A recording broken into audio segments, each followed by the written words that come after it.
Boire ou Regnault, il faut choisir. C'était le slogan du jour à La Roche-sur-Yon.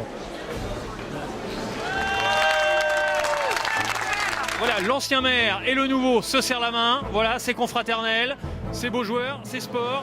C'est aussi ça la vie politique française, heureusement. 56,47%, c'est un triste record, c'est le plus faible taux de participation. Ça m'intéresse pas, c'est tous des cons. J'ai essayé un peu de motiver mes copains, mes amis, et ma femme aussi. Ce qui est bien dans un bureau de vote, c'est qu'on soit républicain.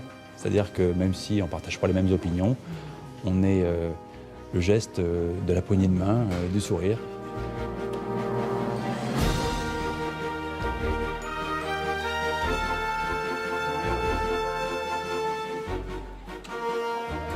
Madame le maire fera partie du quartier. Ah, ça, faut d'abord laisser les Nantais voter et décider. Et on salue Johanna Roland qui visiblement nous regarde puisqu'on me dit qu'elle nous signale qu'elle n'est pas tendue et qu'elle travaille dans son bureau et qu'il n'y a pas de problème si effectivement la porte de son bureau est fermée pour l'instant. C'est une victoire que j'apprécie parce que vous savez, depuis des mois, entre les attaques ignobles d'une opposition qui a continué pendant la campagne, une campagne de presse tout aussi ignoble, dont France 3 d'ailleurs, ça a été particulièrement difficile. Je voudrais savoir que Jean-Pierre Coff a été le premier à me féliciter.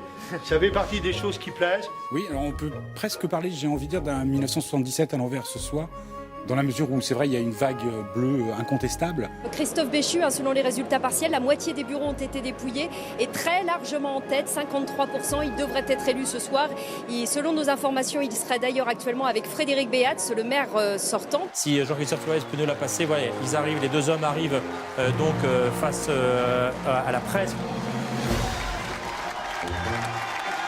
J'accueille évidemment cette nouvelle avec à la fois beaucoup de fierté, beaucoup d'émotion, beaucoup de gravité et beaucoup de responsabilité.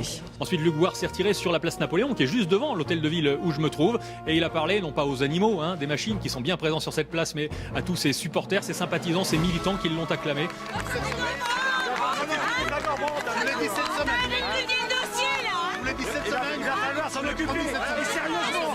Mais la sanction, elle est là. C'est une sanction nationale qui est forte, qui est brutale.